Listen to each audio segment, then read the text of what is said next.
assim, olha. Natural da fruta. Isso. E aí, Edson, vamos almoçar? Tá na live. Esse cara tá ganhando muito dinheiro com essas lives. Poxa, não, Tá ganhando dinheiro. Tá fazendo extra aí. tô ficando milionário. Por isso que ele tá focado nessas lives. Igual o pregador mirim, não, o mirim, viu? Pregador mirim. Deixa eu comer, né? Tá muito salgado, pô. Cheiro arretado, velho. É, exatamente. Cheio de tudo, isso é fome. É fome mesmo, hein? Vídeo. É polícia agora? Gosto de tudo. É, não. Ô, Laura, ele é conhecido como Profeta Mirim. Agora eu vou dormir, então. Tem um meme dele. O pessoal dizendo assim, ó, vocês são enganados por um menino de 14 anos, imagina pelo anticristo.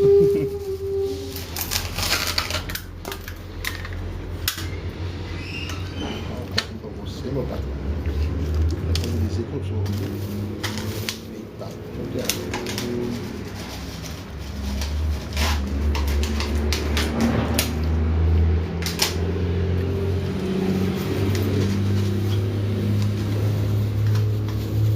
Ei, Eita, doce? suco gostoso danado. Doce?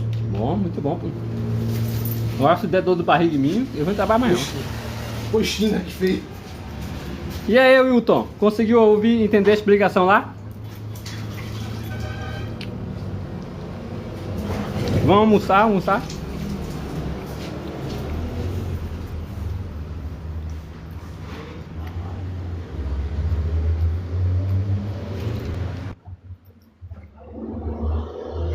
Fala, Roberto, boa tarde, tudo bom? Joia! Saudade de você. Tô vendo Viu? aí, tá passando bem, né? Ei, chegou gente, pô, aqui onde eu tô trabalhando também, tô almoçando. Aí chegou gente, aí eu não escutei tu falando, né? Foi. Por isso que foi. Tem uma mulher aqui que eu tô no trabalho. Aí quando ela saiu, aí agora eu vou almoçar. Deixa eu tentar colocar eu e tu só aqui, vai. Grade com 2. Vamos lá. Agora. E aí, tudo bem, Antônio? Então, você acha que aqui dali, aquele texto lá, o Wilton, se refere ao anticristo, se refere ao Papa? Peraí, viu? Uhum.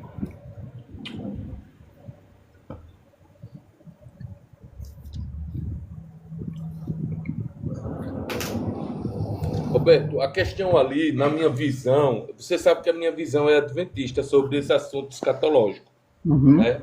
Eu não tenho uma visão de outra igreja ainda. Minha visão é adventista e eu dei um erro assim na adventista porque eu saí da adventista, beleza, por causa de Eluard. Aí depois fiquei com tanta raiva dos irmãos lá, assim, por besteira, né? Porque eu não posso generalizar lá todos por causa de um pouquinho, né? Porque aqui o pessoal, quando eu falei de Elo White, aí me expulsaram, né? Tá ligado como é, né? Tipo expulsar a pessoa. Manda você assinar um negócio lá e tal. Isso. Você fica só lá ouvindo. Que nem um cara dentro da testemunha de Jeová. Quando ele peca, né? Mas porque rejeitou o L. White? Eu não Sim. sabia. Não sabia disso. Foi, o cara assim, foi por causa disso e também porque eu quebrei o sábado, né? Não vou mentir. Foi eu que quebrei o sábado também. Não estava guardando mal o sábado, porque eu não acreditei mais em Eloá, então eu disse, então o sábado aí. Só que, assim, questão do sábado, eu tô com dúvida, entendeu? O sábado, aí, voltando lá, o ensinamento lá, eu acredito que ali seja o Papa, bicho, olha. Até a Igreja Católica, ela fala que o catecismo deles, ele fala que o anticristo vai vindo da igreja, do papado. Se você estudar, eu Oi, acredito mas, que seja. oi, Max, boa tarde. Mas o próprio Adventismo tem duas interpretações, então, para isso. Olha, eu falei Por com quê? Eu falei com o André, que é adventista, e falei com... Como é que é o nome dele, rapaz? Lá na live da psicologia, se você conhece. E eles disseram que essa não é interpretação adventista. Aqui o Papa é. Não. É porque é assim. Não, Max, peraí, seu Ailton. Não, Max, não. Uhum. Essa é a interpretação adventista, tá? A gente entende nada disso aí, não. Pode falar, Wilton. É porque assim, a igreja adventista no início, ela tinha esse pensamento. No início. Aí depois eu acho que eles mudaram. Eles não estão. Mas alguns acreditam que seja. Que ele vai ser o anticristo. Você vê vídeo do Rodrigo Silva falando que o anticristo vai ser o papado, bem o papado. Então, foi por isso que eu não entendi. O rapaz que conversou comigo disse que não era o papado. E eu vi, sim, esse vídeo que você mencionou, o Rodrigo dizendo que vai ser tipo o Papa. É.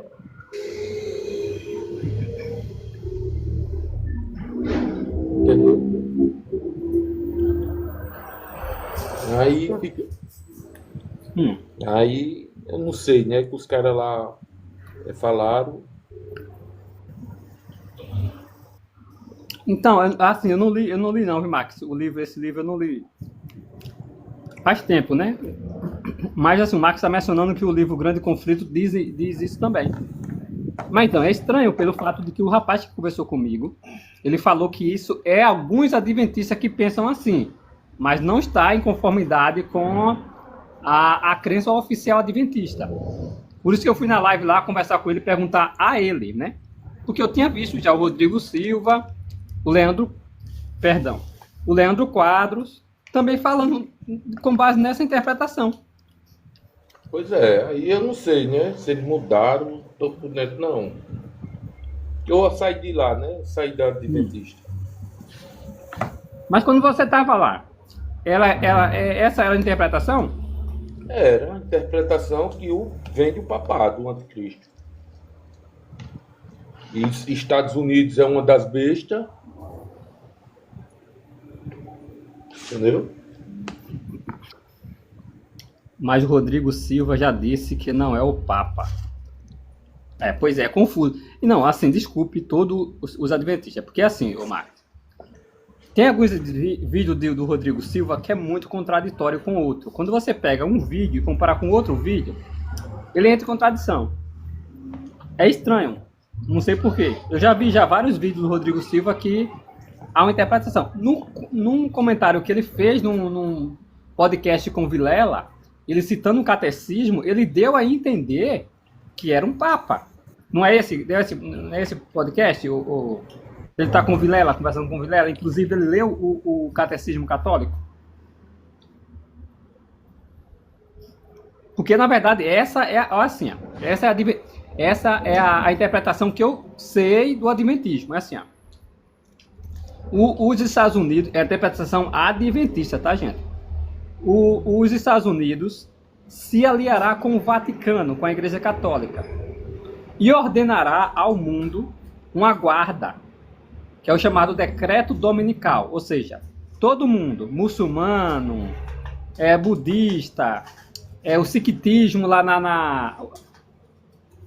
no Japão, na Índia, na China, todo mundo vai ser obrigado a aceitar a hegemonia americana e católica, sendo obrigado a guardar o sábado. Essa é a interpretação adventista. E quem nega, se recusa a guardar o sábado, será morto, porque na mente dele, esse será o selo da besta, o 666. Seria o domingo. Estranho, deveria ser 777, né? 7 não, é 111, né? Porque o domingo não é o primeiro dia da semana.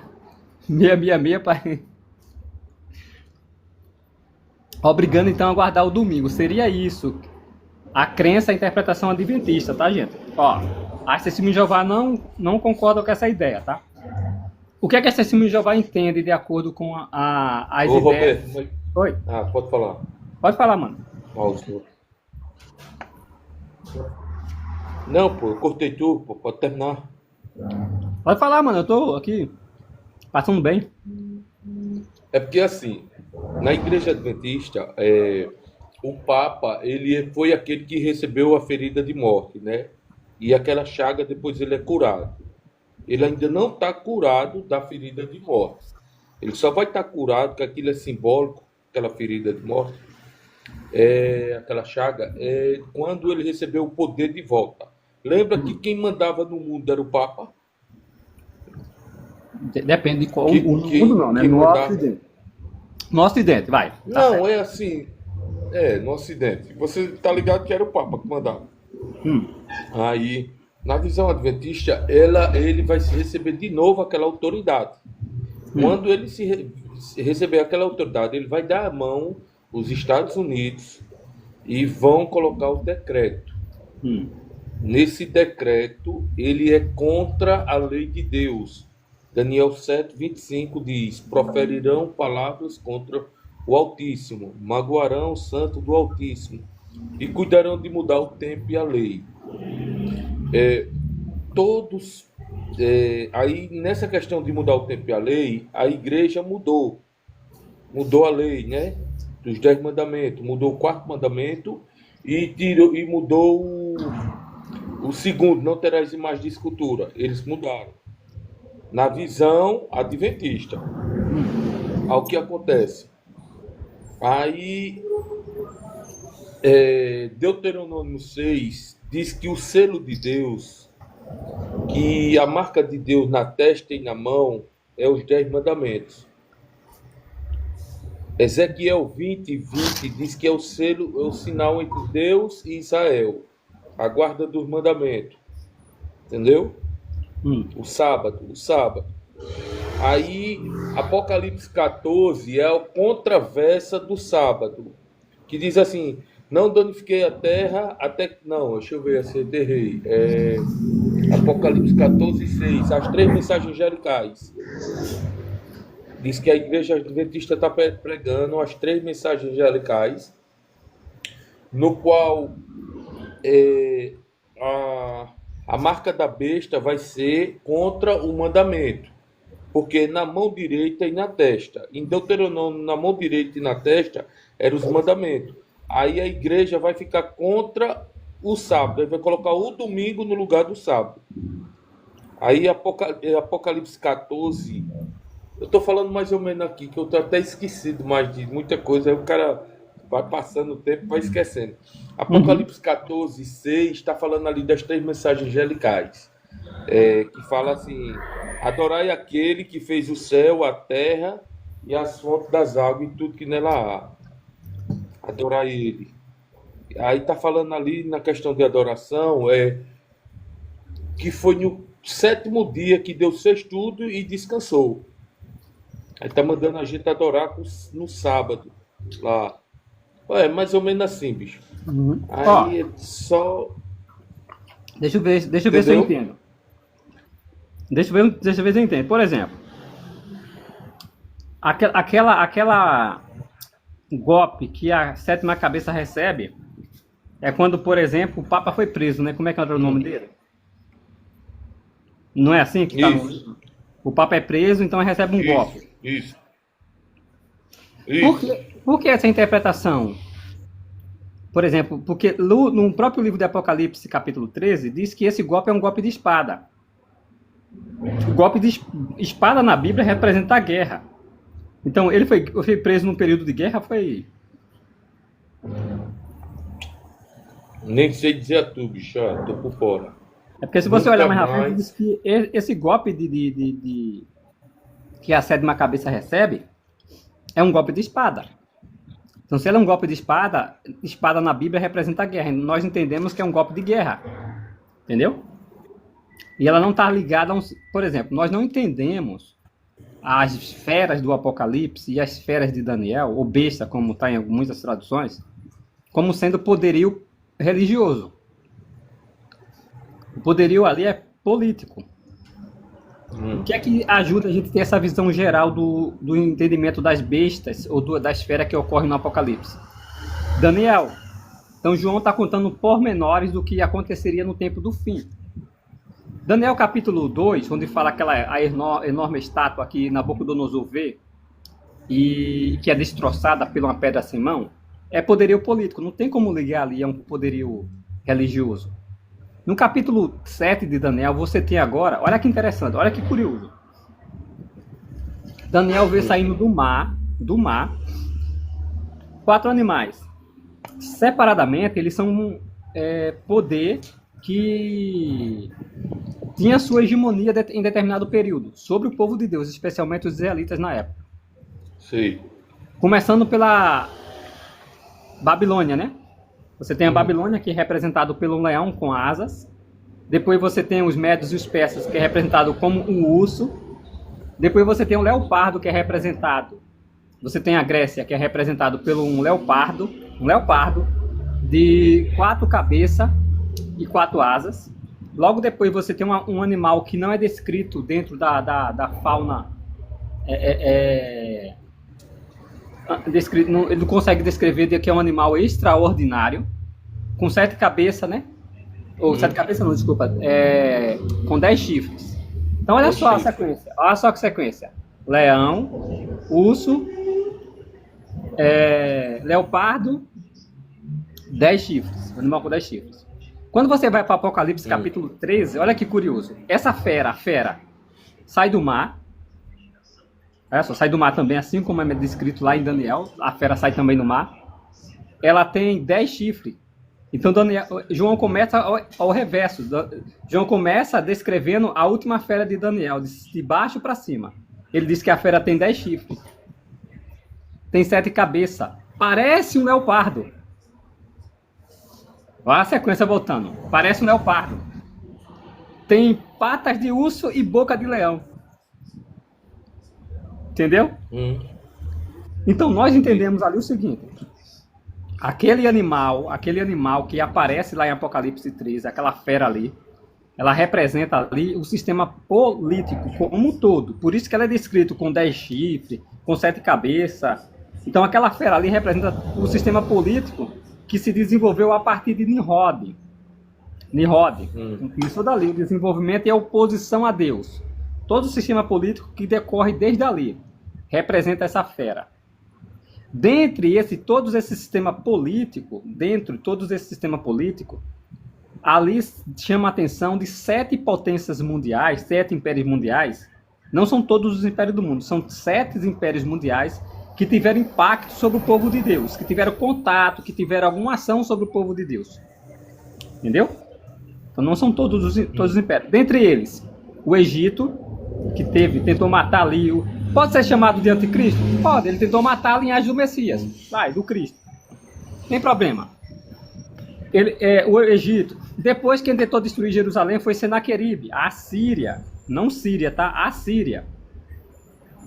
Depois você tem, depois da Síria, você tem a Babilônia. Depois da Babilônia você tem a potência dupla Medo-Persa, com Círio grande e tal, derruba a Babilônia, tudo. Depois da potência mundial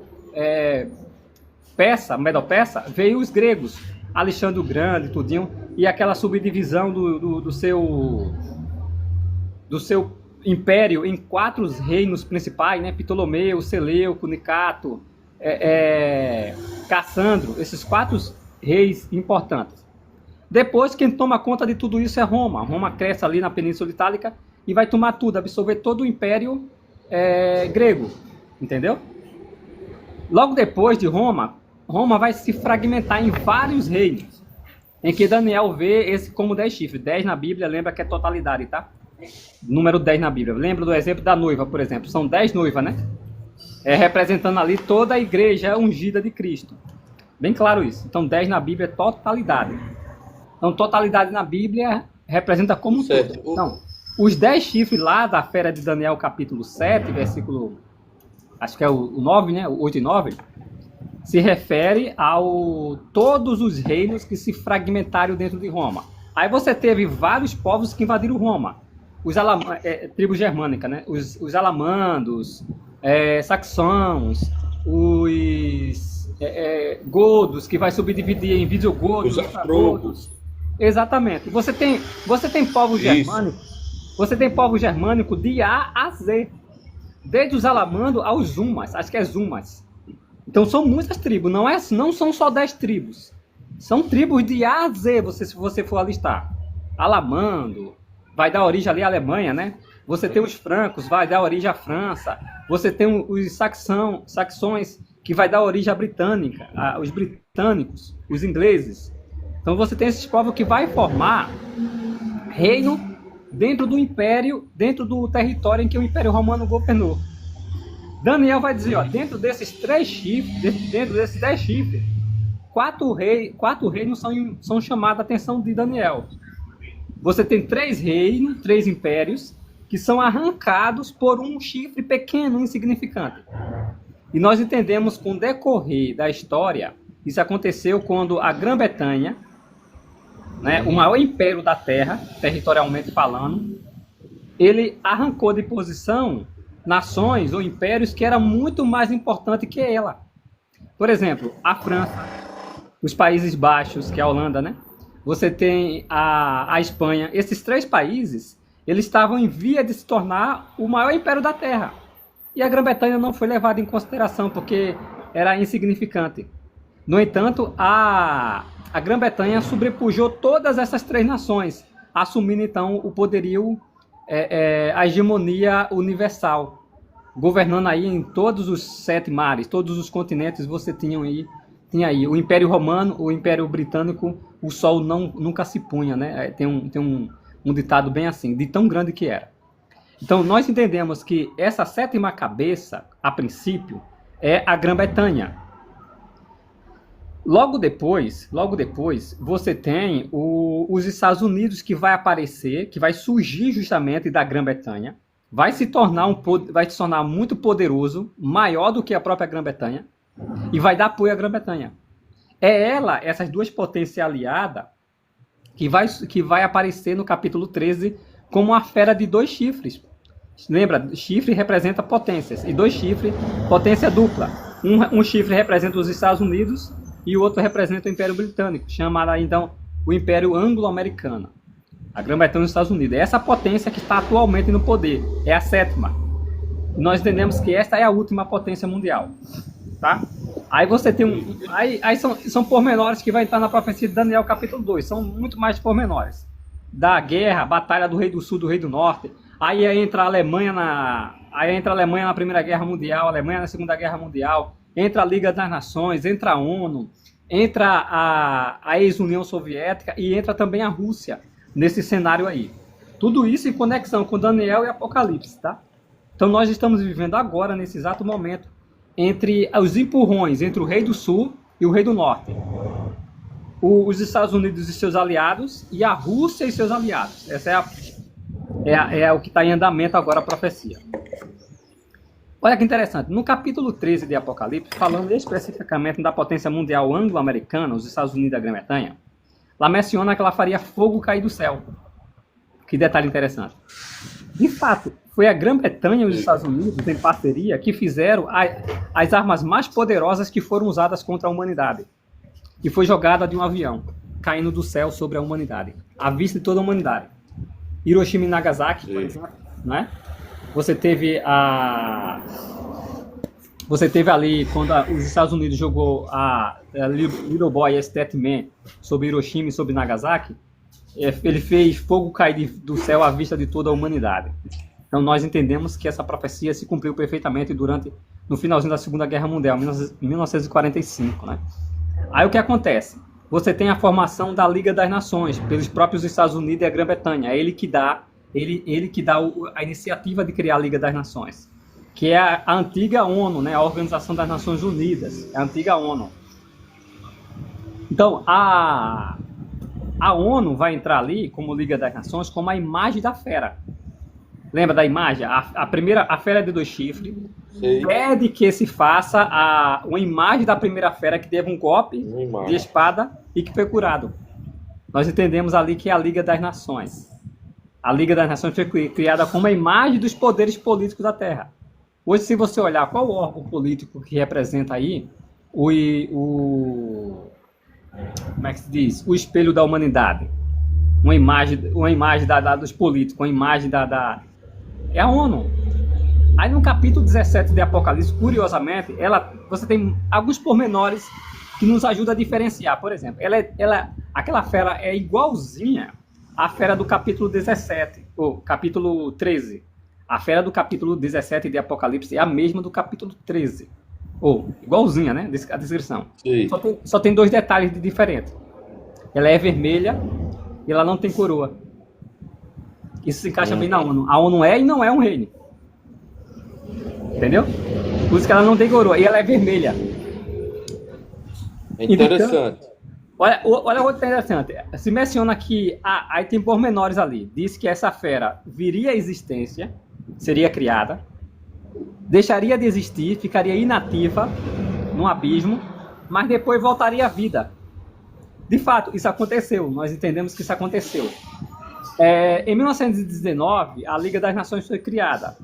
Só que quando rompeu a Primeira Guerra Mundial, a Segunda Guerra Mundial, em 1939, a ONU,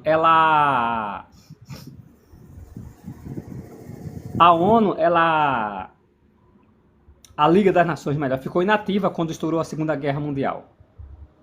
Entendeu? As nações saíram da Liga e foram guerrear. Então a Liga ficou inativa, obsoleta, insignificante. Entendeu? Só que as testemunhas de Jeová disseram, olha, nós entendemos que a Liga das Nações voltará. Qual o nome que ela vai ter, nós não sabemos, mas essa Liga das Nações virá. E ela, de fato, quando termina a Segunda Guerra Mundial, ela voltou como a ONU, a Organização das Nações Unidas. Então olha como a profecia se cumpriu. Ela veio à existência, foi criada em 1919, foi para o abismo em 1939, quando rompeu a Segunda Guerra Mundial, e voltou à vida em 1946. Em 1946 ela voltou à vida como Organização das Nações Unidas. Detalhes, tudo isso. A fera do capítulo 17, cor de escarlate e não tendo coroa, representa hoje a ONU, a antiga Liga das Nações. Ela está no poder como sendo e não é o 8º rei. Todo o poder que a ONU tem depende dos reis ou dos governos. Entendeu? Os governos que dão poder à ONU. E é interessante. Roberto, deixa eu fazer uma pergunta tua aqui, licença aqui, não é cortando não. Certo. Tem 2 colheradas logo aí. E o chifre pequeno que você... E o chifre pequeno que surge? É assim, ó. Esse chifre pequeno, o Hilton, é o seguinte. A Bíblia, às vezes, usa termos diferentes para se referir ao mesmo evento.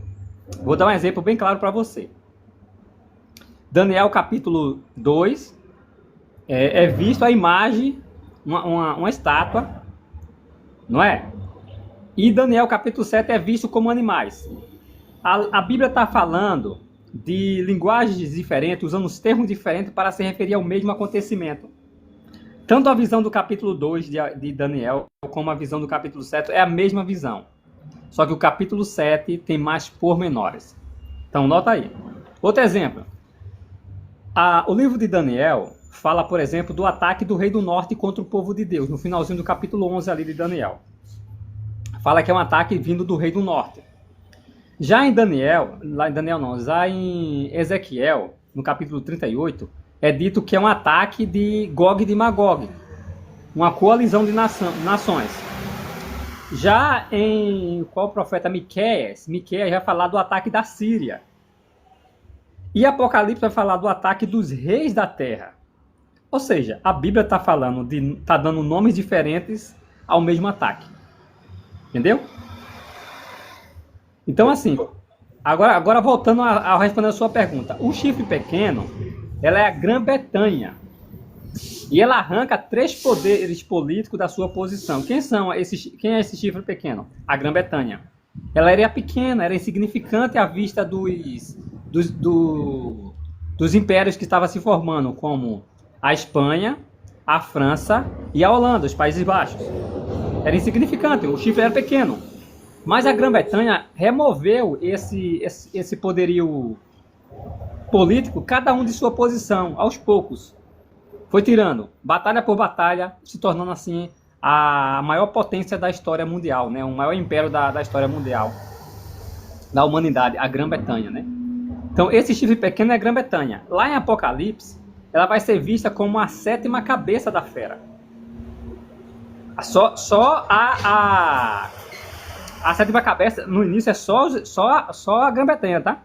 Os Estados Unidos só entram em parceria na Segunda Guerra Mundial, na Primeira Guerra Mundial. Ou seja, é o que acontece. Tem um documentário muito bom de Churchill. Churchill não, Churchill na Segunda Guerra Mundial. 1919. 1919, é uma guerra que aconteceu. Os alemães fizeram uma cilada para os britânicos, que quase levaram a... Kip, eu vou ter que silenciar, tá, Kip? Tem hora que não dá, tá, mano? Ó, como é que se diz? Em 1919, os Estados Unidos entrou na guerra, ao lado da Grã-Bretanha. Então, durante a Primeira Guerra Mundial, a Alemanha fez uma cilada pelos britânicos, que levou um golpe de espada. Aí faz sentido, um golpe de guerra. E a Grã-Bretanha quase perde a Primeira Guerra Mundial. Mas quem é que interveio? Quem interveio como aliado? Os Estados Unidos. Em 1919, a Rússia saiu da guerra. Lembra da Revolução Russa? A Rússia saiu na guerra. E os Estados Unidos entrou na guerra. Então, os Estados Unidos entrando na guerra, aí você vê a fera surgindo da terra. Que ela já existe, ela não surge do mar, surge da terra. De elementos que já existem. Ou seja, a Grã-Bretanha já existe como potência e os Estados Unidos já existem como potência. Agora ela vai surgir quando elas se entrelaçam fazendo aliança. Aí ela é vista no capítulo 13, versículo 11, como a fera que surge da terra. Ali é os Estados Unidos e a Grã-Bretanha.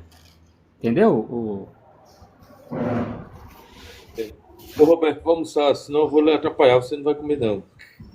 É que eu tô Tem daqui gente a aí pouco. que tá discordando. Aí eu disse, pede pra subir aí. Ei, vou descer, viu, meu jovem? Valeu, foi um prazer lhe ver. Nunca mais nós tínhamos se visto. Tava com saudade de você. Eu disse, cadê o Roberto que eu não vejo mais? Faz tempo, né, que eu fiz live. E tem um camarada aqui que disse que eu vim fazendo live direto, ganhando dinheiro com live. Tu acha? Rapaz, você sumiu. Pois é, o camarada aqui, não, só vem fazendo live, vai fazendo live. E o pessoal diz, cadê você fazendo live, Roberto? Ô Roberto, tu trabalha pros outros, né? Não é pra tu não, né? Trabalho pro nosso cego aqui, vim patrão chato da moléstia. Eu vou daqui um tempo aí, eu vou botar um negócio aí pra nós dois. Vai ser sócio. Vamos. Pega a clientela aí que eu desenrolo. Entendeu? Valeu, Roberto. Obrigado. Um abraço, Tamo Ailton. junto. Um abraço, Wilton. Tchau. Vou tentar, Gabriela. Vou tentar, viu? Tchau, um Deus te abraço. abençoe. Tchau.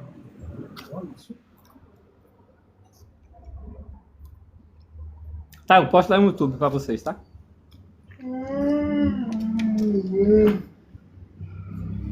Então, é porque assim, o que tá acontecendo? Em várias lives que eu fui, com a morte do Papa, né? Aí surge aquela... Gente, desde quando eu tinha uns 15 anos, acho que menos, cadê? Deixa eu tentar ligar aqui. Sou Flávia, sou assim. Desde João Paulo II, que foi o Papa que eu tenho lembrança, né? João Paulo II. Desde essa época, a turma protestante prega aí que esse é o último Papa, não é assim? Depois é a gente que diz profecia que não acontece, né? Toda vez muda. Ai. É esse mesmo nome aqui lá no TikTok, no vermelhinho. Esse mesmo nome aqui, Bíblia, Bible, Seth. Eita, Edson, verdade. Isso tem que me lembrar lá, homem. Se tu não me lembrar, eu acabo esquecendo mesmo. Você vai lá no vermelhinho, né, o YouTube, aí você bota esse nome aqui, a Bíblia, Bible, Sefer. Você encontra isso aqui. Eu posto lá para vocês reverem aí. O anticristo já está em ativa. Já sim, meu querido. Anticristo, ele não tem... Oi, Ia, mas não aparece. Tá lá na minha BIOS. Vai na minha BIOS aqui, você clica lá, vai direcionar você pro YouTube. Não, Flavinho, eu já fui ancião.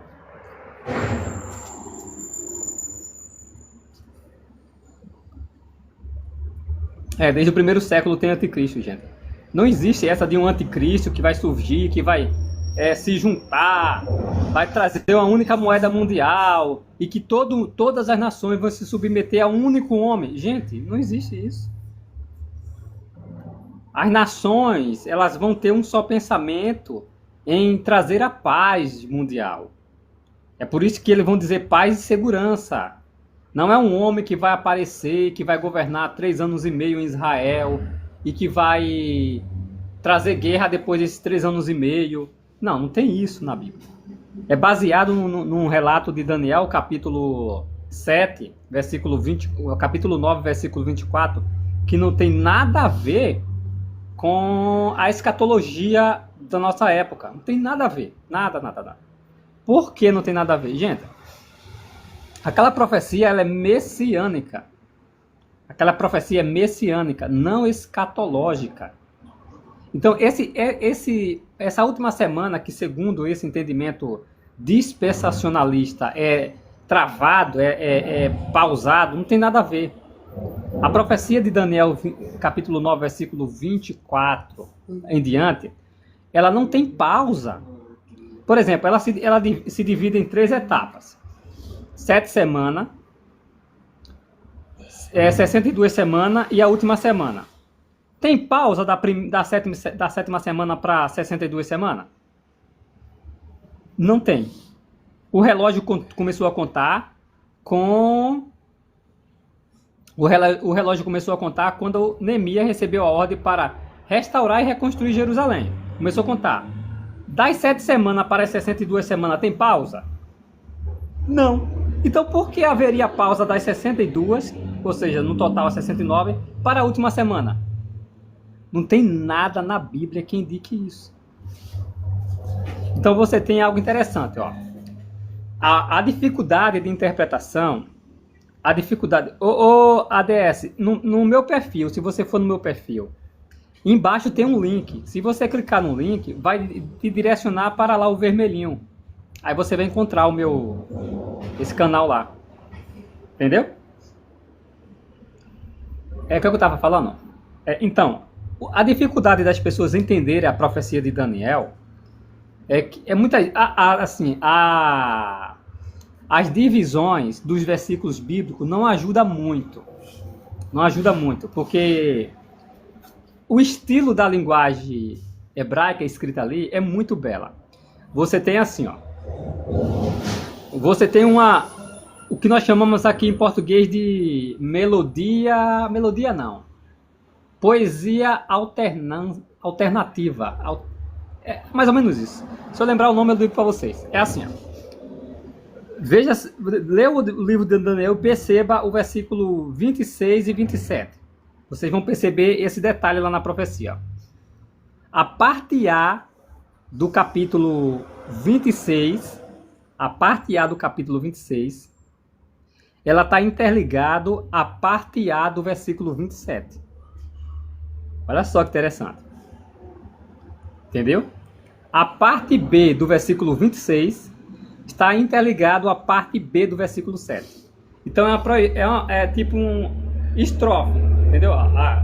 Tá, capítulo 26, fala parte A do Messias. Aí fala do que eles chamam de anticristo, ou fala de Roma.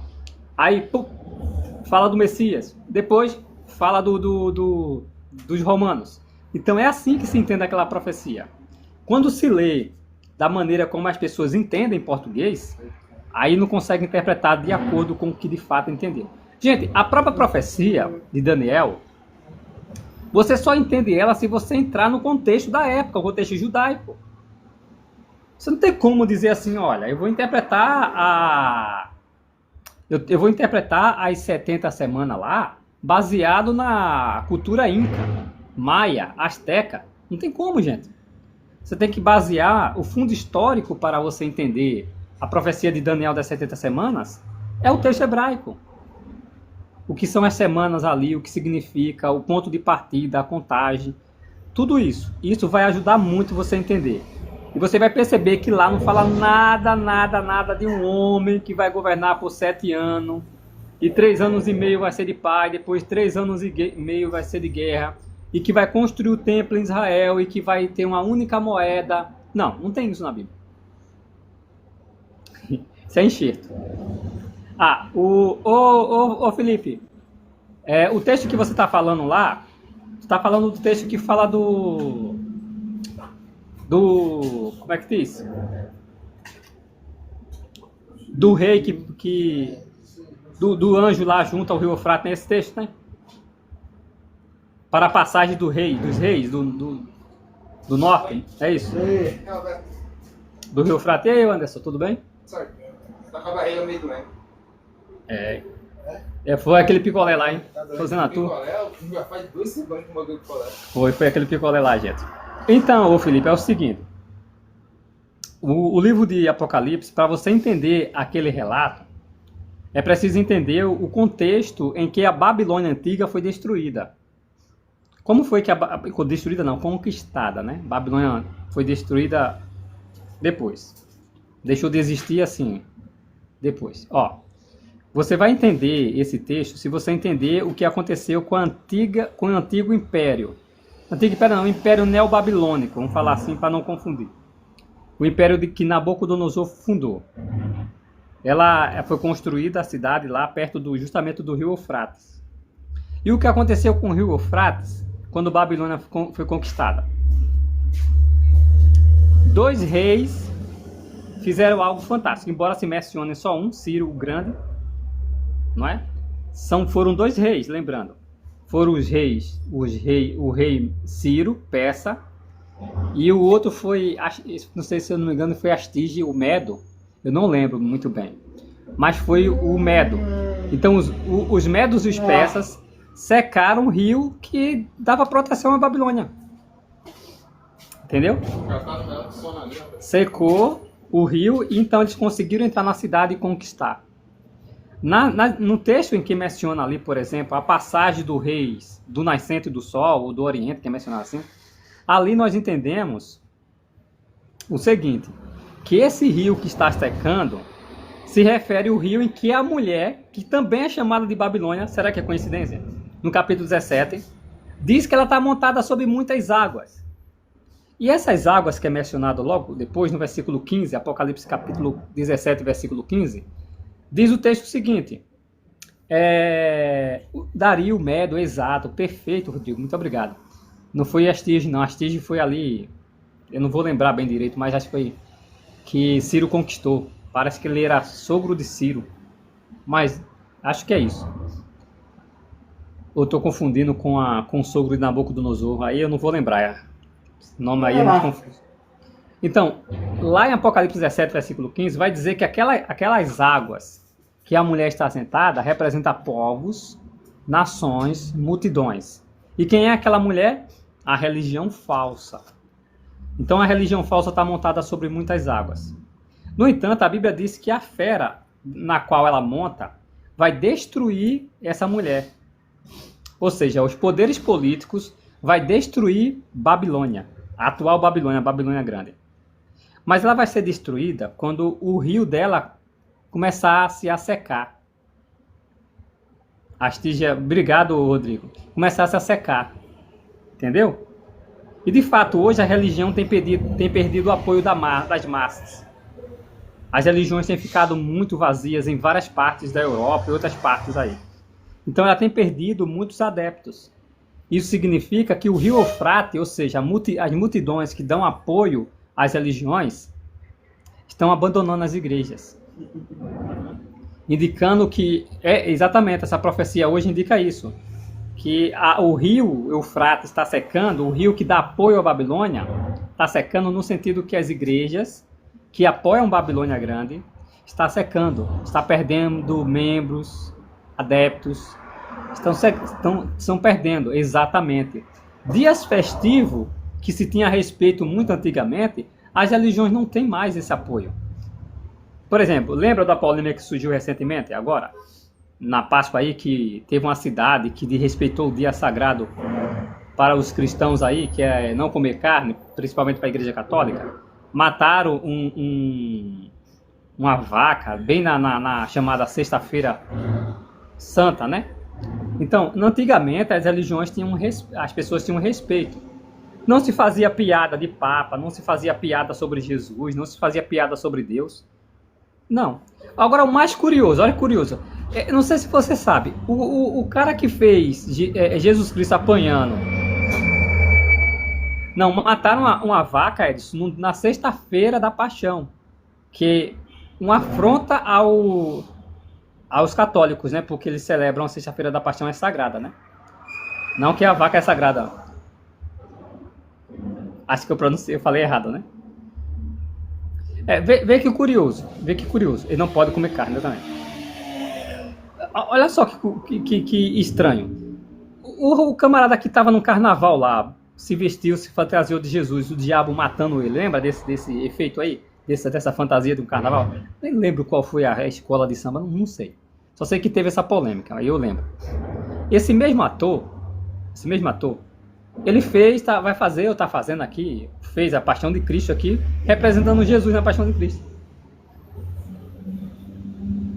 Então, pessoas sagradas, coisas sagradas, não são mais sagradas para as pessoas. Se tornou um meio de ganho de vida, tá tudo bem. Entenderam? Então, esses reis que nós entendemos,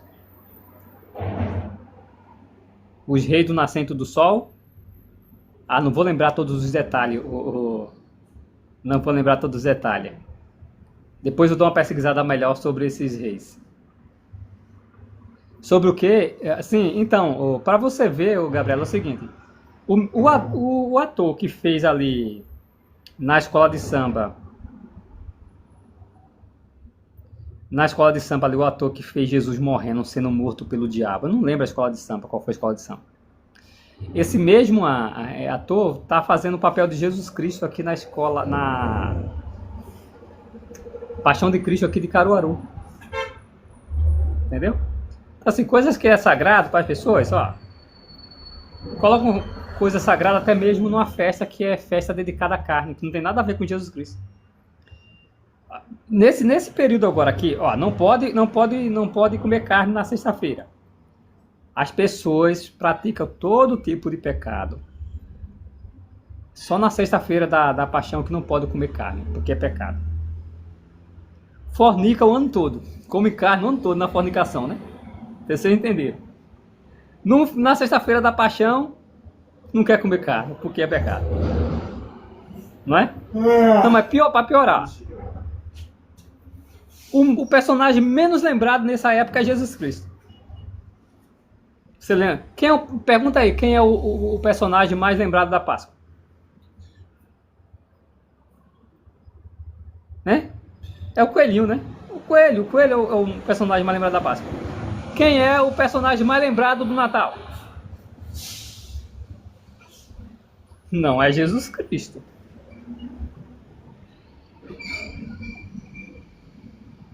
Não é Jesus Cristo. Então, Cássio, na época... É o Papai Noel, né? Ô, Cássio, eu lembro, Cássio, que aqueles reis se remetem a Jeová Deus e a Jesus Cristo. Entendeu? Mas pode ser também que se refira a poderes políticos, um nome dado a poderes políticos, que vão adentrar ao território de Babilônia Grande para destruí-la. Já que são eles que cruzam o rio Eufrates.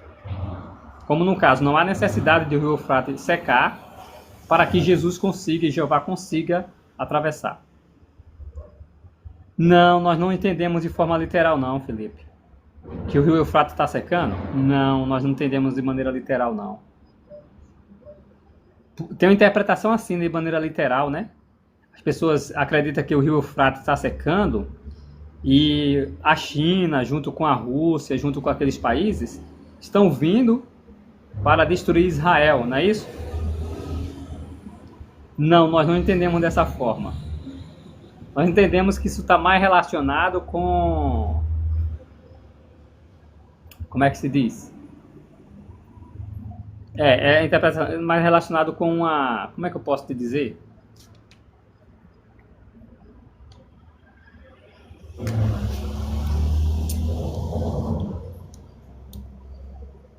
Uma interpretação, vou dizer, uma interpretação. Entendeu? Interpretação. Acha que, olha só, não faz sentido isso. Não faz muito sentido. Uma guerra, não tem guerra dessa proporção mais, o Felipe. Não tem como ter. Eu tenho quantas horas de almoço? Rapaz, às vezes eu tiro 3 horas de almoço, 4. Às vezes eu nem volto mais. Nossa, cego. Eu não queria nem estar me segurando. Vamos cuidar, já deu uma hora, cuidado. Ai, cara. Tá vendo aí? Quem trabalha muito tem direito a descansar muito, né?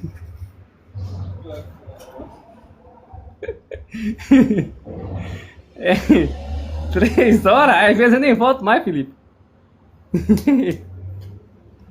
Às vezes eu só digo, eu tô com dor nas costas. Foi ele que disse aqui, nó cego. O meu patrão que disse, nó cego.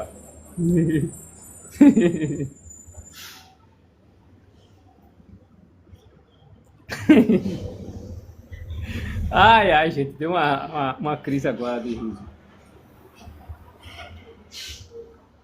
Fala aí, agora perdi até o raciocínio, Felipe. Então, Felipe, existe essa interpretação sim. Então, nós não entendemos dessa maneira. Por quê? Porque não tem como encaixar uma guerra dessa proporção interpretada como a Rússia, a China e seus aliados vindo contra Israel. Porque Israel tem o apoio dos Estados Unidos e tem o apoio de outras nações. Por um fio, os Estados Unidos vão entrar nessa guerra da Ucrânia, imagine contra Israel, né? Que é um aliado forte. Tem como os Estados Unidos um aliado forte.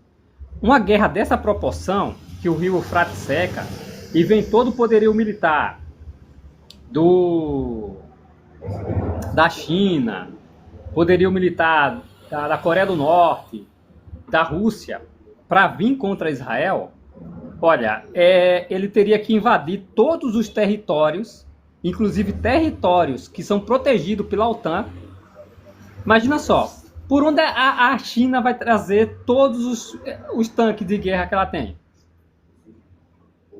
Ela tem que passar por territórios de países que fazem parte da OTAN. Se ela faz isso, uma invasão de território é uma declaração de guerra.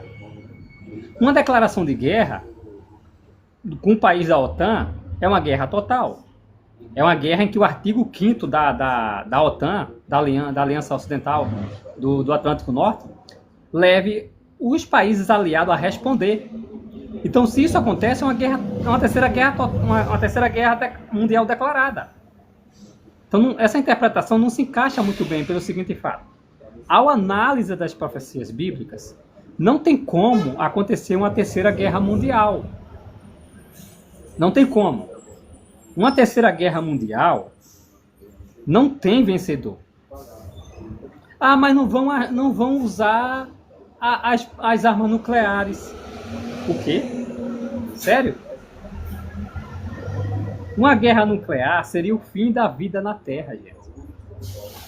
Não tem como vencer uma guerra nuclear. Então, se houvesse uma terceira guerra mundial, não teria ganhador nem perdedor. Todo mundo perde. Quer dizer, tinha perdedor, né? Todo mundo perderia.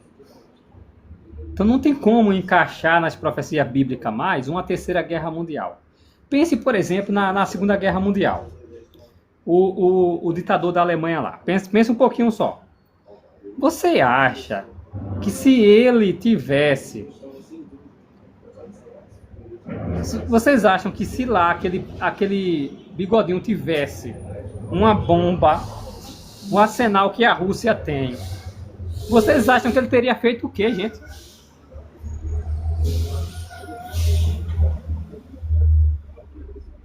Ele ia matar todo mundo, pessoal. Vocês entenderam? Aí imagina, algum desse lado começa a perder a guerra. Quando a Rússia aí ficou encurralada lá, o que a Rússia fez? Pensou logo em quê? Arma nuclear.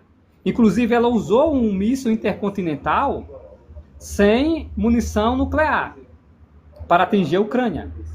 E olha que interessante, gente, existe satélite monitorando esses mísseis intercontinentais, mísseis balísticos.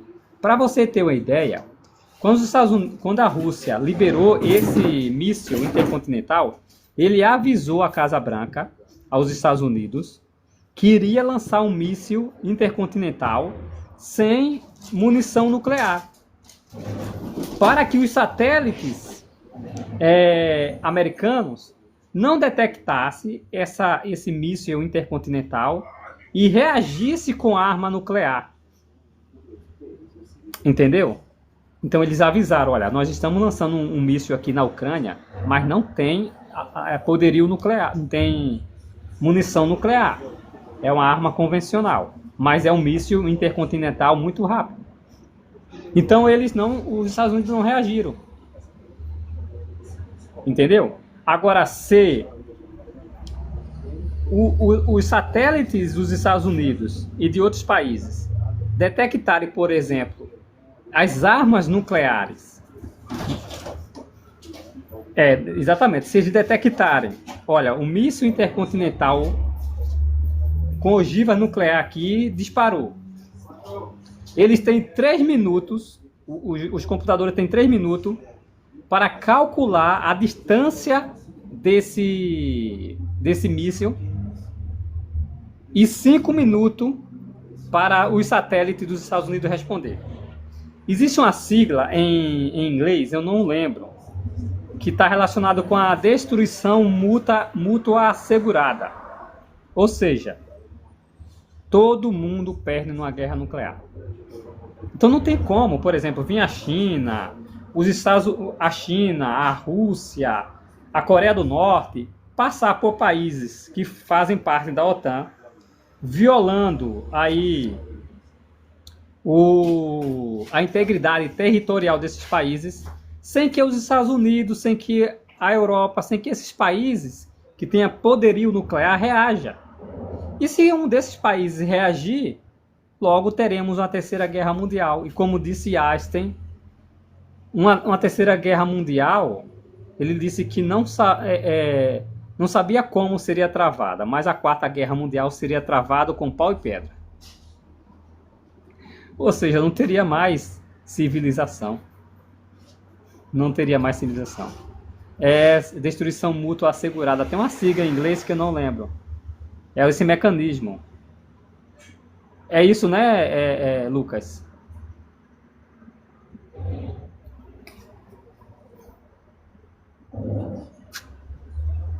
É MAD, né? MID. Pronto, MID. Pronto aí. O Lucas falou aí. Destruição mútua. Exatamente. O Lucas sabe inglês aí, ele trouxe pra gente aí a tradução. Ó. Pode pesquisar sobre isso, gente.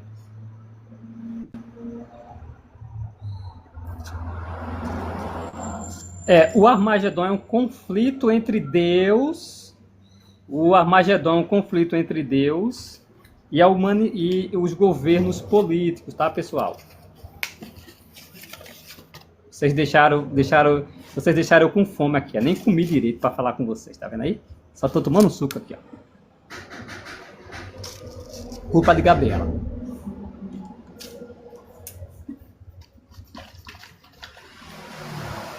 Ó, Armagedon. O que é Armagedon? Gente, Armagedon é uma palavra... Armagedon é uma palavra que ocorre no grego.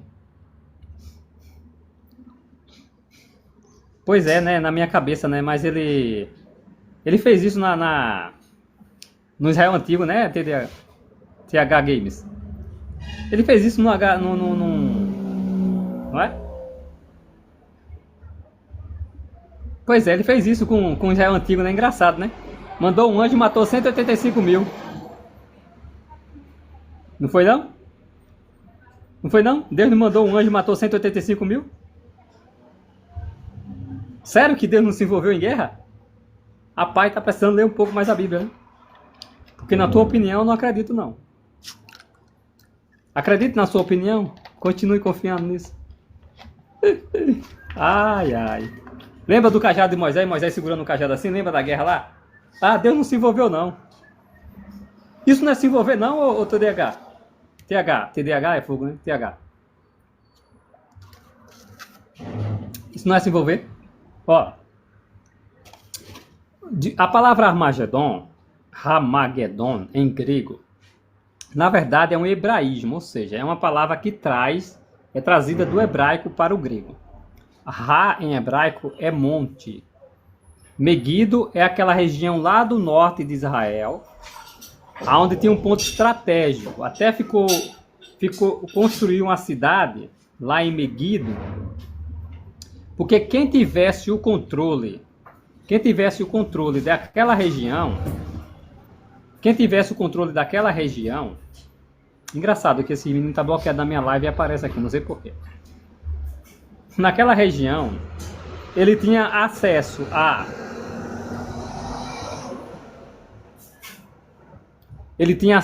ao continente asiático. Ele tinha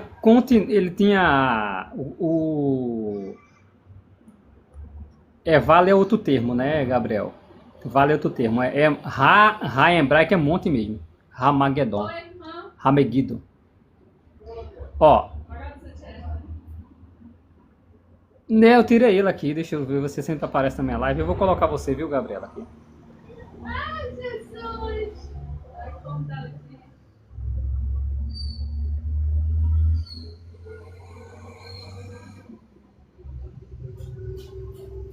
Pronto. Deixa eu ver então. Então é o que acontece. O Monte de Megido é um local muito estratégico para a guerra. Lá se travou guerra decisiva com Israel, com árabe, com turcos, com gregos, até os britânicos travaram guerra ali. E foi guerra decisiva. É assim, gente. Associar. Boa noite, tá acordando agora? Coloca o cito assim. Ó, aí associar um acontecimento um nome a um acontecimento não é incomum na cultura judaica, tá? Não é incomum. Lembra da ocasião em que Moisés estava passando ali por uma região em que a água era amarga? Lembra? Não, eu sou de Pernambuco. Lembra daquela ocasião em que eles beberam a água era amarga? Lembra que eles deram um nome àquele local? Chamaram aquele local de Mara, que em hebraico se chama amarga? Associar um local a um acontecimento na cultura judaica não é incomum, tá? Você tem muito isso com os patriarcas. Abraão, quando vai sacrificar Isaac, ele vai chamar aquele local também, vai dar um nome a ele, né? O próprio Jacó, perdão, gente, ele vai chamar Betel, casa de Deus, um local que está relacionado a um acontecimento, a mudança do nome dele, eu não me recordo bem. Então não é incomum associar um nome a um acontecimento. Então, quando os israelitas ouviam Mara, eles lembravam logo de quê? Água amarga. Até Noemi vai dizer assim, me chame de Mara, né? Porque a minha vida é amarga. Então, associar um local a um acontecimento não é incomum. Até hoje, nos tempos modernos, gente, quando a gente lembra da palavra Hiroshima e Nagasaki, o que é que vem na sua mente? Ao que você associa? Então não é incomum associar alguma coisa a um acontecimento. Não é assim? Entenderam?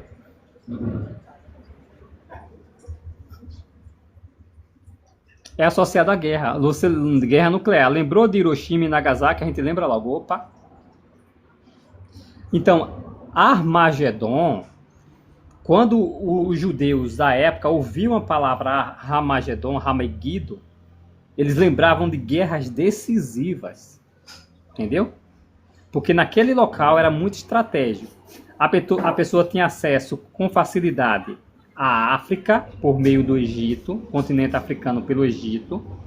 Tinha fácil acesso para a Europa, ali, contornando o mar Mediterrâneo ali, a Síria, e contornando ali Cesareia, Tiro, aquelas cidades marítimas, entendeu? Então você tem essa curvatura aí. Então você tem acesso à Europa e também acesso ao Oriente Médio ali, a Ásia, por exemplo, né?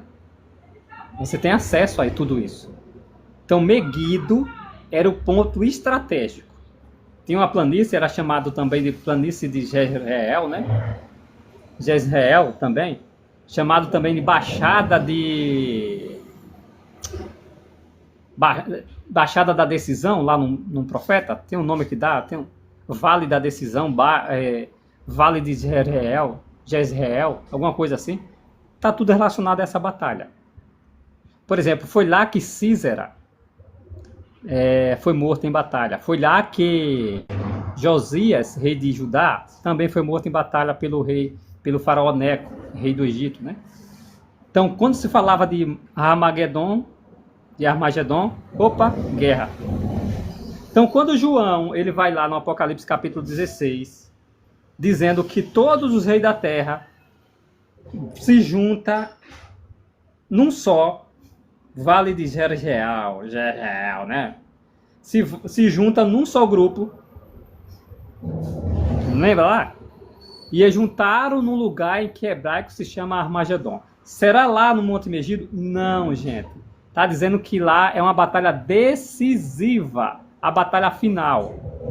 Ela é mencionada no Apocalipse capítulo 19, a partir do versículo 11, como a palavra de Deus, ou Jesus Cristo, montado num cavalo branco, com a longa espada afiada se estendendo da sua boca, seguido por um grande exército de anjos, que eles vão golpear as nações. No capítulo 17, lá fala também dos reis da terra travar guerra contra aquele que está montado no cavalo.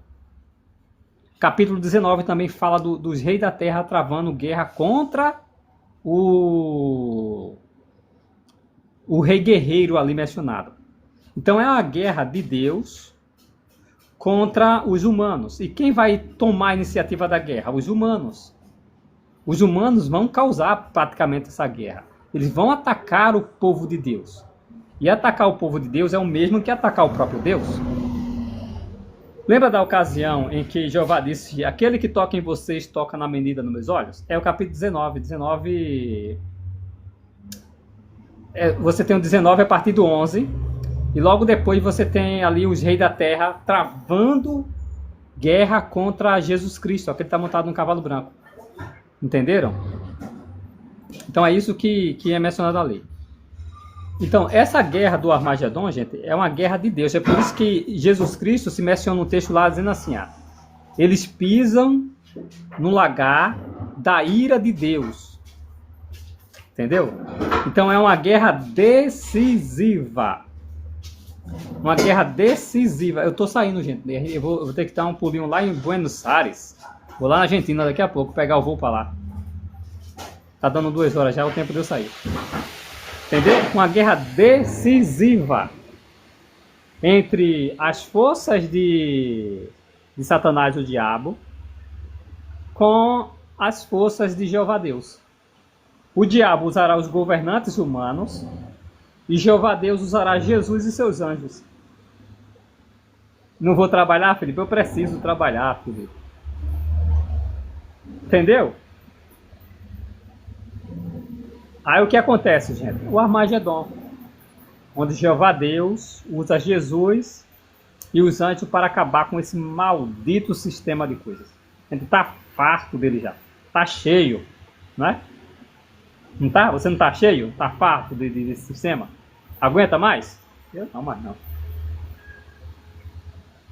E logo depois de tudo isso, gente, o tão sonhado novo mundo, né? O tão sonhado paraíso na Terra. O tão sonhado novos céus e uma nova terra. Vai ser assim, novos céus e uma nova terra. Aí sim nós teremos. Gente, ó, falta só 2 profecias para estarmos no novo mundo. Faltam só 2 profecias para estarmos no novo mundo. 98% das profecias desse sistema de coisas já aconteceram. Faltam 2 profecias para estarmos no novo mundo. É. 2 só. Porque essas 2 profecias, ela vai dar uma sequência de acontecimentos. A primeira agora, ela é o pontapé inicial. A primeira profecia agora é o pontapé inicial. É o clamor de paz e segurança. O clamor de paz e segurança iniciou. De imediato, os governos irão atacar a Babilônia Grande. Acabou-se, gente. Acabou-se. Quando isso acontecer, nós estaremos praticamente com o pé dentro do novo mundo. Entendeu? Porque vai ser uma sequência de acontecimentos. O clamor de paz, a queda de Babilônia Grande. Olha só, o clamor de paz, a queda de Babilônia Grande. A destruição, na verdade, né? A destruição de Babilônia Grande. O ataque de Gog e de Magog e o Armagedon. É uma sequência isso aí. Entenderam? A grande tribulação, gente, a Bíblia diz que vai ser abreviada. Senão nenhuma carne seria salva.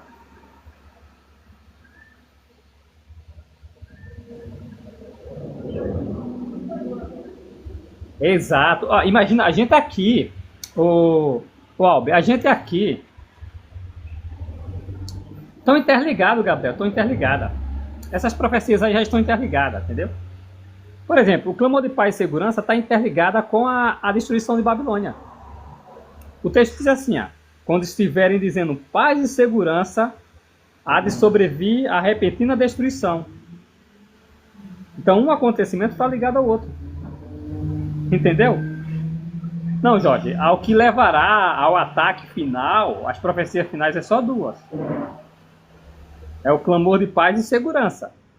Num sentido mais completo, você vai ter... Aí nós vamos entrar em pormenores, né? Porque dentro desses acontecimentos, entre o clamor de paz e segurança e o Armagedon, você tem uma série de acontecimentos. Mas quando a grande tribulação romper, nós já estaremos dentro do julgamento de Jeová. Nós já estaremos dentro do julgamento de Jeová contra a Babilônia. E o julgamento final contra as nações será o Armagedon. Então esse intervalo aqui de acontecimento, olha, tem os pormenores da profecia. Por exemplo, a Bíblia menciona que o povo de Jeová vai pregar a mensagem mais forte no final dos tempos. Se menciona o recolhimento, a selagem dos cristãos ungidos, o arrebatamento ou acolhimento dos cristãos ungidos à corte celestial. Você tem, por exemplo, fenômenos celestiais que indicarão a chegada do Filho do Homem. São pormenores da profecia. O Gog de Magog, por exemplo, a coalizão de nações, que vai levar ao desfecho do Armagedon. Então são pormenores dos acontecimentos entre essas 2 profecias.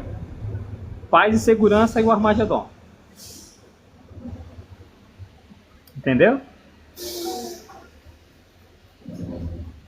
Não, Felipe. Não da forma como você acredita, Felipe. A questão do arrebatamento não tem a ver com aqueles que vão reinar com Jesus nos céus. Não é para toda a humanidade, nada disso. Pessoal, aqui para mim, cadê a hora? Vou trabalhar, tá? O barulho já tá ali, vai atrapalhar vocês de todo jeito. Tá? Aí vai atrapalhar vocês. Mas muito obrigado aí, ficar um pouquinho aí, nesse almoço aí. Você frequenta o salão? Claro! O Salão do Reino é aqui do lado aqui onde eu trabalho.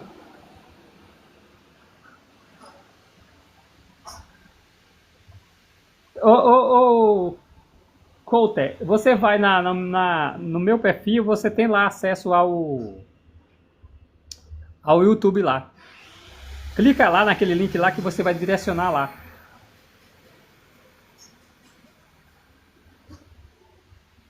Eu trabalho com 2 anciãos, ô meu querido. Eu trabalho com 2 anciãos aqui.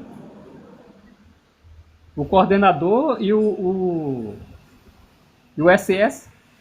Não, o secretário. Trabalha aqui comigo. Inclusive eles estão me vendo aqui na live. Se você tá reclamando aí porque eu tô na live. Como eu adquiri tanto conhecimento? Isso é conhecimento. Sei lá, foi Jeová, mano. Vocês como foi? Não sei, não, foi Jeová, ué. Sou não, Lili, eu já fui já.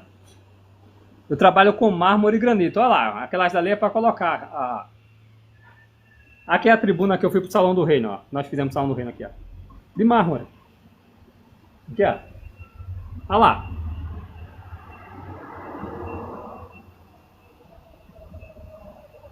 São tudo para montagem. Entendeu? Dá para sobreviver, Gabriel. Dá para ganhar o pão de cada dia.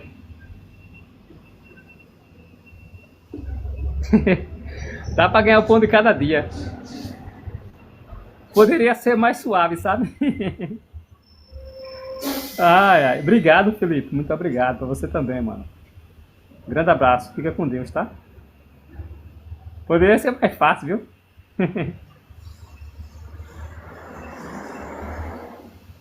Viver só no novo mundo. A gente sobrevive, ganha aqui pra pagar.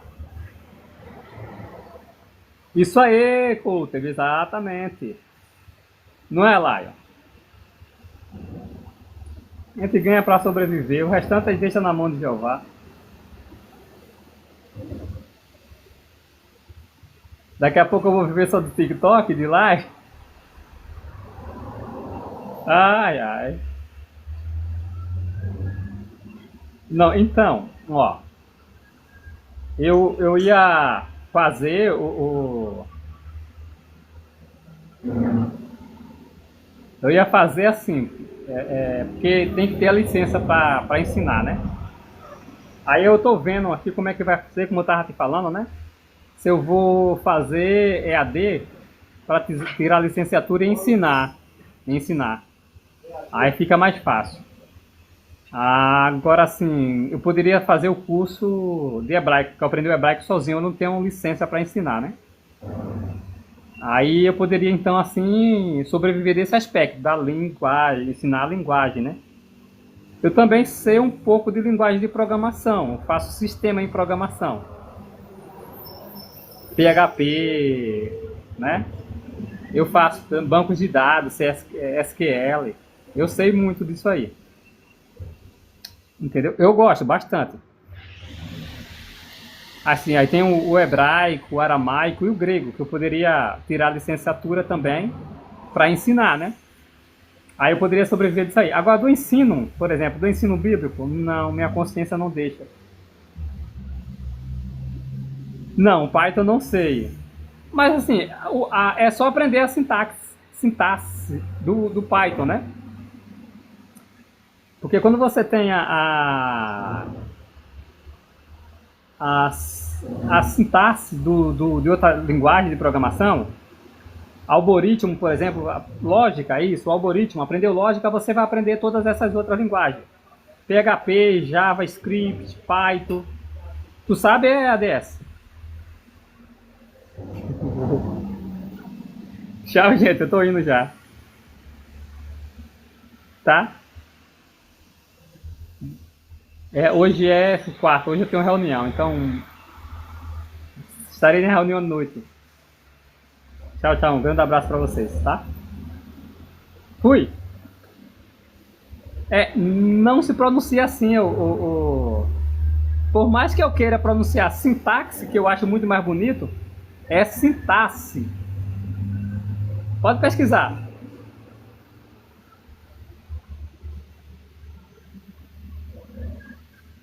Tu sabe a ADS, programação? Buenas tardes, hermano Emanuel. Estou bem, estou bem.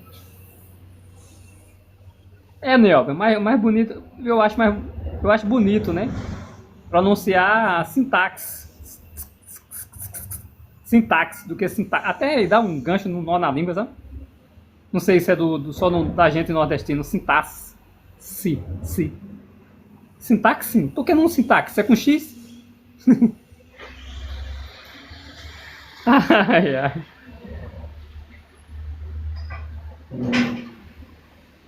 E é, né? Então Moisés é uma trindade, né, Manuel?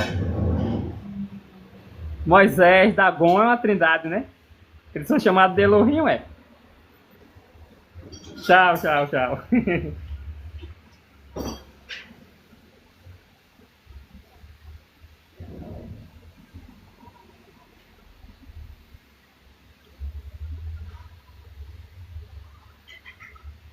Adriano, o que, Adriano?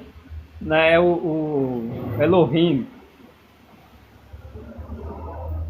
Elohim é plural em hebraico, né? E alguns acham que por ser plural é a trindade. Não tem nada de trindade. Porque senão Moisés seria uma trindade, Dagon seria uma trindade, os juízes seriam uma trindade, os anjos seriam uma trindade. Todos eles são chamados de Elohim. Ó, eu falei pra vocês, ó o barulho. Tchau.